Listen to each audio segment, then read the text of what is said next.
Hi everyone, welcome back. Goodness, have we had a battle with our internet over the weekend? I usually pay bills, send email, etc. the last weekend of every month, but not this month. Everything buffered and all. The internet went off and came on and went off and came on. Highly irritating. It does appear though that whatever ailed the internet was fixed yesterday late in the afternoon. So here I am. You will likely be a little bombarded with stuff I prepared over the last 2 days. I mean, let's get it out while we can. We never know what it's going to be like tomorrow. Okay, so the one thing we have to mention is, of course, Harry being appointed to the board of African parks and the other King Charles's visit to Kenya. Now let's talk about the visit to Kenya first, shall we? The Kenyan visit will be a 4-day affair. At this point, I think we are about 2 hours ahead of Britain and 7 to 10 hours ahead of the United States, depending which time zone you are in. So we are being a little bombarded here in the southern regions of Africa with minute by minute reporting on the royal visit. I mean, that is if one is interested enough to go click on it. And quite frankly, I'm not really. And I'll tell you why. You know, all this rehashing of hundreds of years old history is now really irritating me. And entities like the monarchy playing into the hands of those who choose to abuse this history for their own benefit. For example, Kenya's Nandi people want King Charles to go further by directly apologizing and endorsing reparations for colonial era abuses. Now, Buckingham Palace said the visit would, and I quote, acknowledge the more painful aspects of the United Kingdom and Kenya's shared history, including the emergency 1952 to 1960. His Majesty will take time to deepen his understanding of the wrongs suffered in this period by the people of Kenya. Saying this and reading this feels like deja vu, doesn't it? And before I get kicked in the behind again, let me just say the following, and you can then do with it what you will. The UK government has previously expressed regret for any abuses suffered and had already in 2013 agreed on a £20 million or then $24 million settlement. Britain has also made major contributions to Kenya's education and health systems. And just so you know, Britain abolished slavery to and from Africa and the slave trade many moons ago. As a matter of fact, they were the first country to do so. So, how much more reparations do these people still want, and for how long? Another 100, 200, 300 years? I don't know, but I'm becoming very irritated with it. You know, my maternal family, my mother's family, went through extreme hardships as well. My grandmother worked in an orphanage and then a clothing factory. I mean, more like a sweatshop during the World Wars. Remember, the Second World War was from 1899 to 1902. So, yes, My maternal great-grandmother was indeed in a concentration camp then. But do you hear me crying for reparations?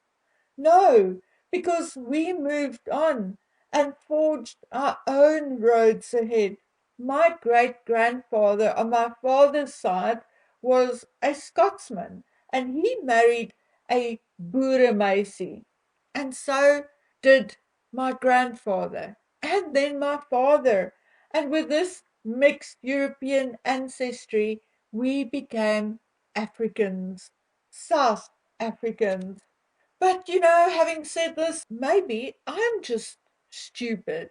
Maybe I should send those old photographs which I inherited from my parents, taken of my great grandmother, to King Charles and ask him for reparations.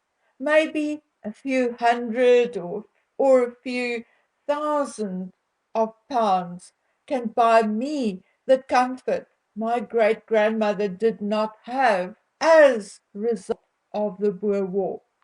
Okay, my dears, that was my dose of sarcasm for the day. What you may find interesting, though, is that after the king inspected the guard of honor and laid a wreath at the tomb of the unknown warrior, and planted a tree in the palace grounds and so forth, Charles and Camilla visited the Mugomo tree, a fig tree planted on the site of the declaration of Kenya's independence in 1963. The tree was planted in the exact spot where the Union flag was brought down and the first Kenyan flag was raised. Okay, guys, what I'll do is I'll post some pictures as they come out over the next 3 days, and then we'll take it from there. But I'm not going to over discuss this visit. I'll just bring the pretty and the nice, because the surrounding area, the African landscape, is really very, very pretty. So I'll bring you those things, the nice things. Okay, so let's talk Harry. Okay, Harry has just been appointed a member of the board of directors for African Parks. Harry had been working with African Parks since 2016 and has served as its president. Now, let's rather just give credit where credit is due, okay?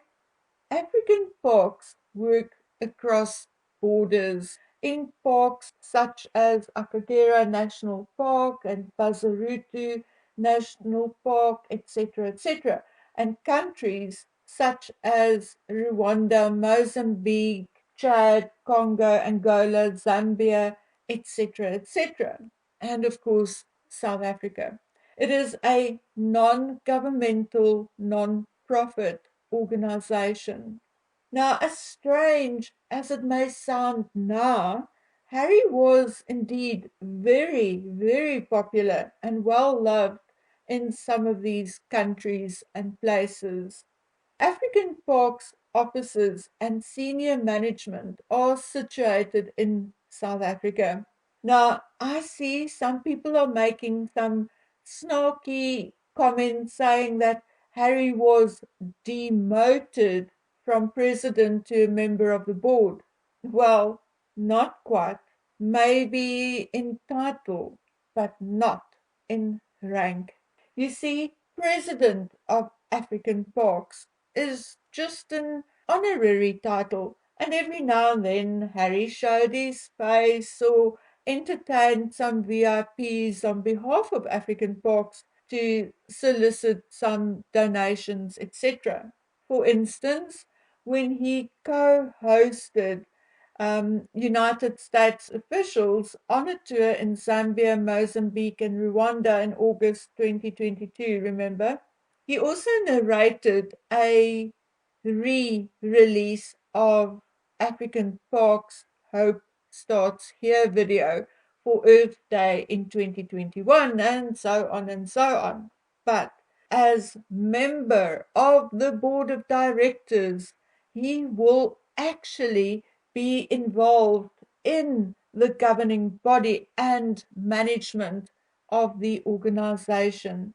One can almost say it is sort of a job, or he can turn it into a job. Now, be very careful. I am going to speculate just a tiny, tiny little bit and speculate along with everyone else. Surely I am allowed just a little bit of guesswork and speculation from time to time. I heard from a few sources and people. Well, obviously, sources are people. But what I mean by that is that what I heard is not coming from people I know. And I don't mean any disrespect, because these sources may indeed be listening. It is not that I don't believe them, or if you are listening, I'm not calling you liars. It is just that I prefer to be cautious. But what I was told may very well fit in with this new appointment to the board. I was told by a number of people that regardless of the hand holding photographs, etc., the relationship between Harry and Meghan is basically over. A previous source told me that nothing had been the same since the death of the Queen, and it has not improved since, but instead worsened over the past year. Another tells me there had been a few efforts made to reconcile and put some of the spark back into the relationship, but it is not happening. And then another tells me that Harry has informed his father and his brother, or maybe his father informed his brother. But according to this person, both of them know that the marriage is basically over. What is also over, allegedly, is Harry's stint with Better Up. There is no deal with Audible. Netflix will likely not renew their agreement with Harry and Meghan next year, etc., etc. So Harry will need somewhere to go and something to do very, very soon. According to the source, Harry will have to divide his time between the United States and wherever else because of the children. But he will also need a base to work from, hence the property in the United Kingdom. My source tells me that the king or his office was putting out feelers to various organizations which both him and Harry had been involved with, but which are not directly linked to the monarchy, like, for instance, African parks. And that, shall I say, the contact from the king's office or from him himself, who knows, actually resulted in this appointment of Harry to the board of directors.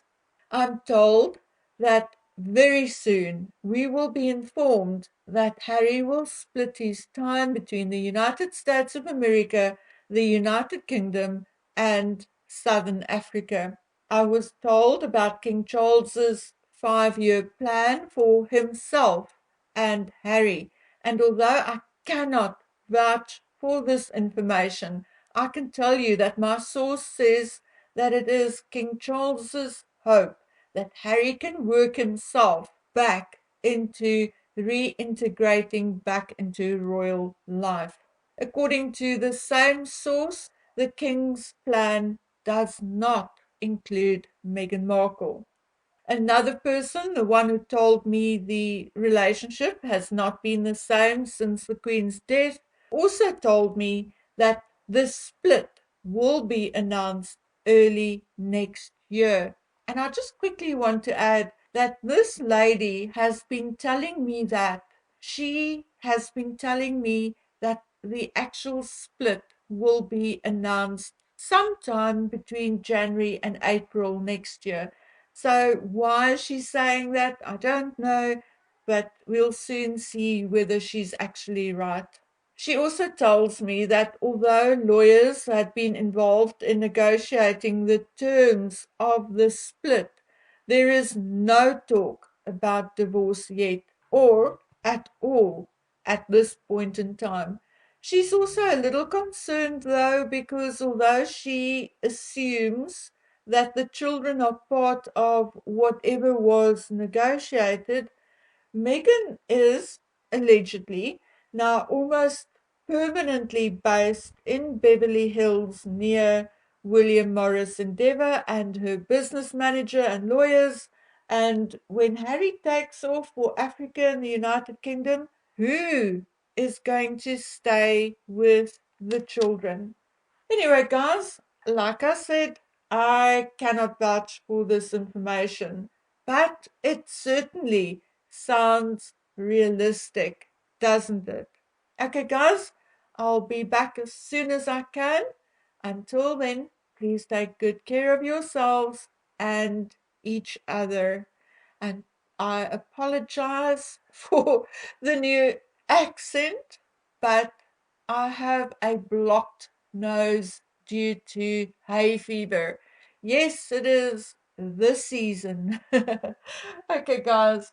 So until we speak again, take care. Bye.